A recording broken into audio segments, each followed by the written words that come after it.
Actually, although I consider myself and call myself a 9th or 10th generation South Carolinian, I was actually born about 10 miles over the North Carolina-South Carolina line. Spent a lot of my young years there, and also with my grandparents in Abbeville County in the upcountry South Carolina. But I was born into an extended family, and that was in a day when that was not unusual at all. But I have some very vivid recollections, even though I was very young during the Depression, or at least the first part of it. And but there's a little bit of background here that I think is important into the understanding of the Southern perspective of the Depression. And we have to go back a few years, because after the devastation of the Civil War, the South never did come back as strongly economically. As a matter of fact, we were called, Franklin Roosevelt called us the greatest economic problem of the nation was the Southland. And after the Civil War, some of the northern magazines got interested in us. And they would come down here and view us, interpret us, and we became known as the contemporary ancestors. Now that was a left-handed crack at our backwardness, I suppose. But there was a great deal of truth in that, because as the Southerners came down the Great Wagon Road and populated from the Pennsylvania area, and populated the upstate South Carolina and both North and South Carolina, they were a fiercely independent group, and they were actually able to overcome adversity long before the Depression. And the Civil War, of course, just piled it on. Now, I'm not going to get into a dialogue about the causes of the Civil War. We all know that slavery was a major contributing factor to it, but there were other important factors as well, economic and social. But nonetheless, all four of my great-grandfathers fought in on the side of the Confederacy. And as far as I know, they or their parents never owned a slave. So I don't know exactly why they jined up, as they called it, but they did. One died during the Civil War. One was a prisoner of war. The other two came home, and so along with the prisoner of war. But they came to a devastated countryside, not just economically, but socially, just torn apart, because it wasn't a family that didn't have a loss during that time. And so my grandfather, John Brock, was raised without a father by his mother. How in the world she did that, I don't know, because her dad had died right before she was born. And but they managed. And on the eve of the Great Depression, my grandfather, along with a few other people, had made a significant comeback and owned several hundred acres of land upon which they raised cotton, and cotton was a staple crop. But during the years before the stock market crash, which the stock market itself didn't affect the South all that much, because we weren't bankers and we lived in an agrarian society in which we were farmers primarily. And of course there were a few urban centers, but even our urban centers, Atlanta and Charlotte had not even reached 100,000 people. Atlanta was just a couple of 100,000 at the time, and they suffered differently. And I was living with my grandparents in Charlotte, or on the edge of Charlotte. So I got to see it from two perspectives. from my rural agrarian grandparent Brock on my paternal side, and then on my maternal side, a farm family who had moved a couple of generations before into the edge of town. They still had a farm, but it had eventually been divided up by the time I was born into among the sons and daughters and cousins too, I suppose, and small 2 or 3 acre plots. And it was into that environment that I was born, into the home of my grandparents on the edge of Charlotte. My grandparents lived there, my mom and dad lived there, my aunt lived there, and my uncle lived there. Now, my mother was only 17 years old when she was married, and I was born, she's almost 19 when I was born. And someone was always asking her, what was she going to do as a 100-year-old woman? She said, I'm going to go live with my 82-year-old son. Lo and behold, she did a little bit of that before she died three years ago. But nonetheless, we were an extended family. I didn't know any better. I mean, I was born into it. Everybody called my grandparents Mama and Daddy, and called my Mama and Daddy Red and Louise. So I was old enough to remember when my mother sat me down and explained to me that she was mother and my dad was dad. So we used, instead of Papa and Mama, I used Daddy and mother. And but that was like extended families were. And when the Depression hit, I was not even born. My mom and dad had gotten married. My mom at a very young age, of course, and my dad was working in a small business there in Charlotte. And so when the crash came, the owner's son was out of a job. So he gave his son my dad's job. So here on the eve of my birth, my dad had no job. And so he did a brave thing, and he started his own business and operated it until the day he died. And so we were very fortunate in that regard, in that he brought in a little cash to the family. My grandfather was partially disabled, but he had a home and 2 rental houses next on the same plot of ground. So my uncle lived there, and my aunt was working a little bit in a doctor's office. And my uncle was out of a job. So my daddy furnished a little cash, my aunt even a little more, my grandfather the home, my grandfather and grandmother the home, and my uncle had a Model T Ford. And back during those days, most rural areas had no refrigeration, so they didn't have a very good chance at having seafood. But Charlotte being sort of a hub on the railroad, they would ship in seafood to a Charlotte fish market every day. And so my uncle would get up early in the morning, go down and load his Model T Ford up with ice and fish, and take out to the hinterlands to the folks who never had a chance to have any fish. But they had plenty of collards and turnips and pork meat. So he would trade the fish for produce and for farm meat. And so that's the way we ate. But I don't have any recollection of going hungry. I mean, my folks not really been used to a whole lot anyway, but we had plenty to eat. And I was born in 1932. The Depression was really coming in, but I've been cursed or blessed with a memory that goes way back. My sister, my only sibling, was born 21 months after I was, and I remember her birth vividly and everything about it. Now, my parents didn't believe that for a long time till I started giving some details that they knew I had not heard from them.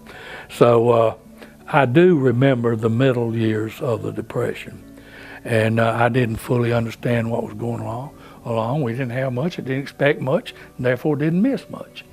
But I'll never forget the night that the Depression was tattooed across my little soul. I was about 4 years old, and it was after dark. We had eaten dinner, and we were sitting around, supper we called it then, and someone came a meek knock on the door, and my dad went to the door, and I, of course, followed, looking behind him, wondering who in the world that was. And this was after we'd moved into our own home. And a gentleman, bedraggled young man, really, but he looked many years older than I think he was. And he wanted to know if we had anything left over from supper, that his little girl at home was sick and hungry, and he was out begging. And I'll never forget, my dad asked him, "How old is your daughter?" And he pointed to me. He said, "She's about his age." And that was the moment that it was seared what the Depression was all about. And that happened many nights. And not every night, but every week or two there'd be somebody knocking on the door. And we lived not too far from the railroad.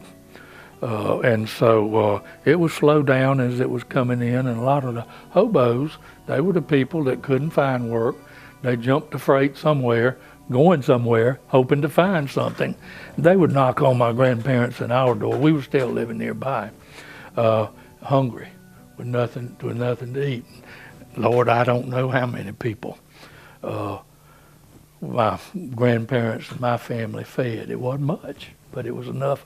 It was subsistence anyway, enough to get by to the next railway stop. But black people, in my opinion, were hurt the most. Now, they were turned out by the federal government, I always called it, and they supposedly had a period of Reconstruction, but that Reconstruction nowhere resembled the verb reconstruct. It just didn't happen. And right after the war, there were a lot of folks up north had empathy for Southern blacks, and they came down to open schools and relief societies and freedmen's societies and that sort of thing. And that was great. But it wasn't long before that interest waned. And by the time the Depression came along, it was pretty much gone. What was the residual of it was hit by the wealth or the loss of wealth of the northern benefactors, and they were no longer able to do anything. So for the most part, black people were not landed. They just lived from hand to mouth, and they suffered. And I can remember Saturday afternoons, my mother finally found employment. My dad's new business was going, and we weren't comfortable. Well, I guess we were comfortable by the standards of the day, but we certainly weren't wealthy. But whatever we did have, we never threw anything away. And I can remember spending Saturdays distributing things from our household, leftover food, food from my granddad. My granddaddy had a big garden, even though it was in town. And of course, sweet potatoes and collards and turnip greens and turnips lasted through the winter, or at least most of it. And so we would share that with people, and there would be an occasional black woman that would come and do work in their house, around the house. And so we would try to help where we could along those ways. But I remember feeling a very strong empathy for the black citizens. They were the ones that I saw suffer the most. And one day, there's a grocery store near our house, and we were living next door at that point to my grandparents. My mother was working, my dad was working, and my grandparents looked after my sister and me during the day. And my dad would, every morning, he'd leave 50 cents on the table, on the kitchen table. We didn't have a dining room. And that would be what we ate on that day. And we didn't have a refrigerator, we had an ice box. And so you didn't buy well in advance. You didn't look at there were no such thing as expiration dates. You bought it and you used it that day, or at least the next morning. But we would walk up with my grandparents, and they would do the shopping for my family and their family. And of course, 50 cents, we ate fairly good on that, because bread was 3 or 4 cents a loaf, and meat was the thing we didn't buy much of, but it was cheap too. And we ate a lot of hamburger with crackers crumbled into it. But nonetheless, we were coming out of the store one day, and by then I must have been about 5, and my sister was a couple years younger. And I was talking with her recently. She remembers this specific event. But we walked around behind the store and walked down a little dirt road to my grandparents' house. There's a path, really. And as we passed the back of the store, there were 4 or 5 black children, and none of whom were much older than I. And they were out going through the garbage bin. And they were actually eating part as they went along, rotten fruit and vegetables and stuff like that, and putting the rest in a brown paper bag to take home. And boy, that just got away with my young soul. It melted my heart forever. And as a result, one time it about got me in trouble. I was 7, 8 years old, and back during those days, you could catch a bus and go downtown. And nobody thought anything about it. You did that today, it'd be child neglect, and there'd be 1-800 lines lighting up all over the nation. But I'd get on the bus with my little sister, who was younger than I. And we would ride downtown and meet my mother for lunch. Now, we were living in the shadows of what are the big buildings in Charlotte today, but we were still on the edge. Later, the city limits ran through our backyard. But nonetheless, we were coming home from up there, and there was a really decrepit older black lady got on the bus. And of course, at that time, there was a sign on the front of the bus said, "Black patrons, seat to the front, black patrons, seat to the rear." Well, I was about halfway back, my little sister and I. Woman got on, and she was really, in my youthful mind, rather crippled. And so anyway, the back section was full. And in my little mind, I had imagined her being working in somebody's house all morning, you know, and or somewhere, and coming in from daybreak, working from daybreak and going home. And wages in those days always included bus fare. If you hired domestic help, it was always so much a day plus bus fare. And then, of course, you fed them too. But nonetheless, I popped up and gave the old lady my seat. Well, I don't know what you thought I would have done, but the bus driver stopped the bus and came back and told me I couldn't do that. And I said, well, why? You know, he pointed to the sign at the front of the bus. And I said, yeah, but why is the sign there? And of course, he was nonplussed by my youthful confrontation. And some of the people on the bus were, they were silently applauding me. Others weren't that happy with what I'd done. But I thought the bus driver was going to throw me and my little sister off the bus if I didn't sit back down in that seat. And much to my regret the rest of my life, I sat back down, and the old lady stood the rest of the way. But anyway, that was my first real lesson in racial intolerance. And I later was able to work on human relation councils and some other things that allowed me to do a little more. And as a newspaper editor, back during the 50s and 60s, I stayed in hot water with some folks over that. But a lot of people took advantage of the Depression, and I can't blame them. If they had money, they bought failed banks. And a lot of Southern fortunes were built on failed banks and failed textile mills, which is another. It brings me to my paternal grandparents. My grandfather had been a successful cotton farmer. He had about 400 acres. Much of it was in cotton. And cotton was pretty good during the teens and 20s. And the farmers were having a little bit of a heyday, probably the best days they'd seen since before the Civil War. And so he would see farmers sell their cotton to, because they needed the money immediately, to a broker who would warehouse it and then sell it at a greater profit later when the market warranted it. So my granddad decided he's going to be a cotton broker as well as a cotton farmer. And so he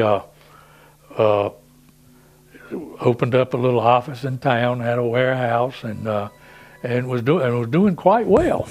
I mean, to the point that my dad at one time in the 20s was able to drive a car and get a license. So his dad gave him a car, and he said, "You just go into town," which was 2.5 miles away, a little place called Honea Pass, South Carolina, and said, "You tell the dealer to give you whatever car you want, and I will be in on Saturday and pay him." And so my dad went down, brought home a car, and that's the way it was. And that was how respected my grandfather was, and the trust that people had. So they started coming to him to sign their notes to buy their fertilizers and things for the next crop, and he would, neighbors and kin people. And when the crash hit, cotton, of course, went down to just a few cents a pound. And my granddad had half a warehouse full of cotton and a bunch of co-signed notes. He lost everything he had except his farm. He kept that, and even though cotton didn't bring much, he continued to raise a little cotton, enough, and did so until his death in 1938. Died coming in from the cotton field. But they lived there their whole life in a nice little Victorian country home, South Carolina style, two rooms down, 2 rooms up, and a kitchen and dining room built off the back. But they never had electricity or running water. And it wasn't because they couldn't afford it during most of the time, it just wasn't available. Most of the Southland was not, didn't have access to electricity. And it wasn't until after my grandmother's death in 1939 that they finally ran a power line by there. But I always thought it was ironic. They had no running water, had a well, no refrigerator, no accommodation that we take for granted today by electrification, but they had a telephone. And I always thought that was incongruous. You know, there's no electricity but a telephone. It was the old hand crank type right inside their front door. And my daddy said they never locked the door because it's the only telephone in the neighborhood. Said he'd wake up many times during the night, somebody out using the phone, just walk in the front door, and they didn't even have a key. When my grandparents died, somebody said about locking up the house while I went to the funeral. There wasn't even a key. But nonetheless, they would use the telephone to call the doctor to come out, somebody about to have a baby or somebody was sick or so forth. And it was actually a community telephone. But they would get other middle of the night visitors to see my great grandmother who lived with them. They had a great extended family too, 4 generations actually. And my grandmother's dad had died, which I mentioned, before she was born. Well, there was a thing among young people called the thrush. Some people called it the thrash. And I never have understood exactly what it was. It got something to do with your throat. But the folk cure was to have a woman who had never seen her father breathe down the baby's throat. And so Dad tells the people coming from all over the area to my great-grandmother for her to breathe down the baby's throat. And they would come at night or during the day or any time, because she always accommodated them. I asked my dad one time what was her office visit fee. He just laughed. Which is another thing, medical service was about non-existent for most people during the Depression, at least in the Southland. But my mother happened to be the librarian. She went to business school for about 6 months before she was married. And she became the librarian for the medical library that all the doctors shared in Charlotte. And so she knew all the doctors and ultimately went to work in one of them's office. So we didn't lack for doctoring. As a matter of fact, I think I was over-doctored because of the access. But the doctor, he'd come by the house most of the time. We had the chicken pox or the measles, which is another thing I don't think we do anymore. If you had a chicken pox or the measles or contagious disease, the health department from the county would come out and put a sign on your front door, quarantine, and you couldn't have visitors and you couldn't go out. So a doctor would come to the home and treat my sister and me. But I don't remember having a lot of medical problems, but I felt like I was well attended to by the medical profession. But that was not the case at my other grandparents' home in South Carolina. There was one doctor in town, and he would, before my birth, he would make home visits by buggy and later by old Model T. But mostly people came into town, and the doctor was paid by produce and that sort of thing. One of my uncles, who was a preacher down near Lancaster, South Carolina, a little town called East Springs, he preached, had 2 churches, but he'd also do plumbing and a little bit of livestock raising on the side. So my dad would buy a pig, my uncle would raise him. My dad paid for the food, but it wasn't much food because most hogs just ate slop and leftovers and so forth. And then once a year they'd have a hog killing and we'd get half the hog. So our attic is where they kept it, always stuffed with stockings of, we call them stockings, of sausage and hams hanging from the rafters.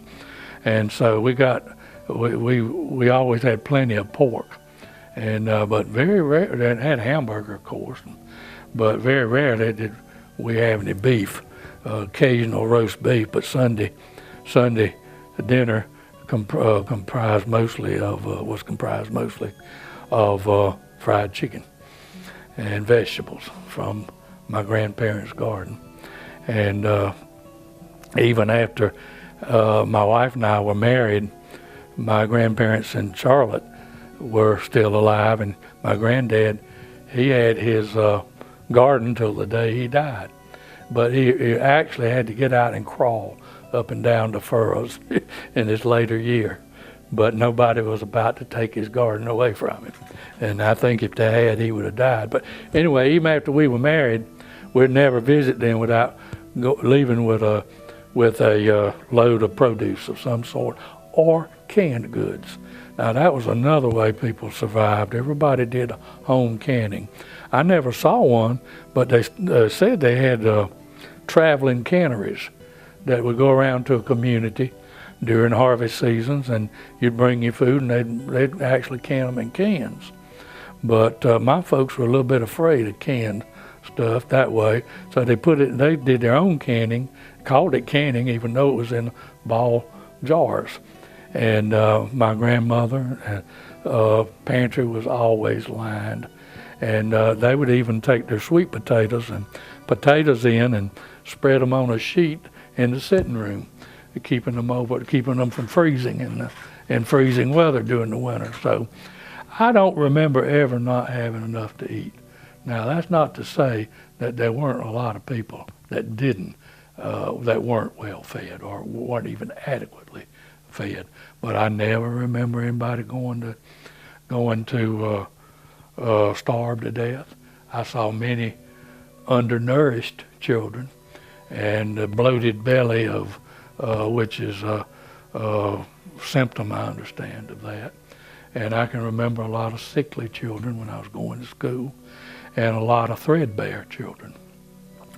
Clothing was something you had to buy.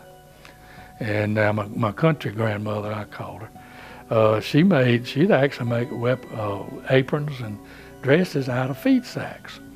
And so back sometime during the 20s or 30s, the feed companies, and they got smart and started using patterned material for their feed sacks, and even fertilizer sacks. Most of fertilizer back then was pronounced Duana by my kinfolks, but it was guano, which was bat droppings, mostly from South America. And it would stink. And they'd have to wash those bags pretty thoroughly before it could be used for any kind of clothing or any other use.